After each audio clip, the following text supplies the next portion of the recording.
जय श्री कृष्ण। वेदेषु यज्ञेषु तपःसु देवदानेषु यत्पुण्यफलं प्रदिष्टं एति तत्सर्वमिदं विदित्वा योगी परं स्थानमुपेति चाधम। अध्याय 8 श्लोक 28। व्याख्या। वेदेषु यज्ञेषु तपःसु स्थानमुपेति चाधम।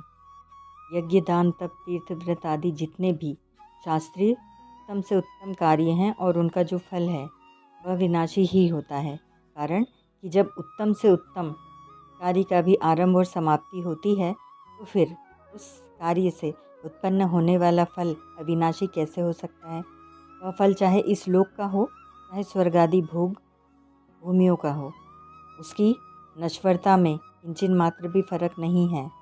जीव स्वयं परमात्मा का अविनाशी अंश होकर भी विनाशी पदार्थों में फंसा रहे तो इसमें उसकी गीता ही मुख्य है। अतः जो मनुष्य इस अध्याय में वर्णित विषय के रहस्य को समझ लेता है वह यज्ञ, तप, दान आदि सभी पुण्य फलों का अतिक्रमण कर जाता है। कारण वह यह समझ लेता है कि भोगियों की भूमियों की भी आखिरी हद जो ब्रह्मलोक है वहाँ जाने पर भी लौटकर पीछे आना पड़ता है, परंतु भगवान को प्राप्त होने पर लौटकर नहीं आना पड़ता।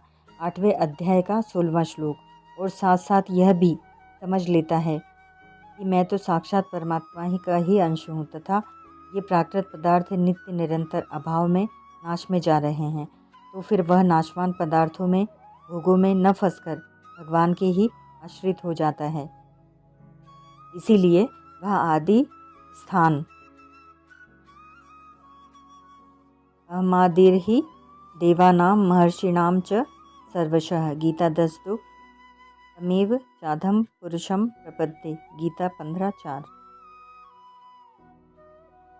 परमात्मा को प्राप्त हो जाता है जिसको इसी अध्याय के 21वें श्लोक में परम गति और परम धाम नाम से कहा गया है।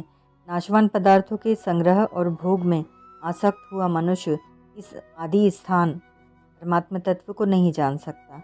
न जानने की यह सामर्थ्य न तो भगवान की दी हुई है, न प्रकृति से पैदा हुई है और न किसी कर्म का फल ही है। अर्थात यह असामर्थ्य किसी की देन नहीं है, किंतु स्वयं जीव ने ही परमात्मा तत्व से विमुख होकर इसको पैदा किया है। इसीलिए यह स्वयं ही इसको मिटा सकता है।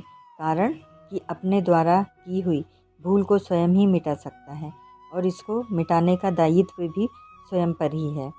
इस भूल को मिटाने में यह जीव असमर्थ नहीं है, निर्बल नहीं है, अप्राप्त नहीं है। केवल संयोगजन्य सुख की लोलुपता के कारण यह अपने में असामर्थ्य का आरोप कर देता है और इसी से मनुष्य जन्म के महान लाभ से वंचित रह जाता है। अतः मनुष्य को संयोगजन्य सुख की लोलुपता का त्याग करके मनुष्य जन्म को सार्थक बनाने के लिए नित्य निरंतर उद्यत रहना चाहिए। 6ठे अध्याय के अंत में भगवान ने पहले योगी की महिमा कही और पीछे अर्जुन को योगी को जाने की आज्ञा दी। 6ठे अध्याय का 46वां श्लोक। और यहाँ भगवान ने पहले अर्जुन को योगी होने की आज्ञा दी और पीछे योगी की महिमा कही। इसका तात्पर्य है कि 6ठे अध्याय में योग भ्रष्ट का प्रसंग है और उसके विषय में अर्जुन के मन में संदेह था कि वह कहीं नष्ट भ्रष्ट तो नहीं हो जाता। इस शंका को दूर करने के लिए भगवान ने कहा कि कोई किसी तरह से योग में लग जाए तो उसका पतन नहीं होता। इतना ही नहीं, इस योग का जिज्ञासु मात्र भी शब्द ब्रह्म का अतिक्रमण कर जाता है। इसीलिए योगी की महिमा पहले कही और पीछे अर्जुन के लिए योगी होने की आज्ञा दी। परंतु यहाँ अर्जुन का प्रश्न रहा कि नियतात्मा पुरुषों के द्वारा आप कैसे जानने में आते हैं। इस प्रश्न का उत्तर देते हुए भगवान ने कहा कि जो सांसारिक पदार्थों से सर्वथा विमुख होकर केवल मेरे परायण होता है उस योगी के लिए मैं सुलभ हूँ। इसीलिए पहले तू योगी हो जा ऐसी आज्ञा दी और पीछे योगी की महिमा कही। ओम तत्सत।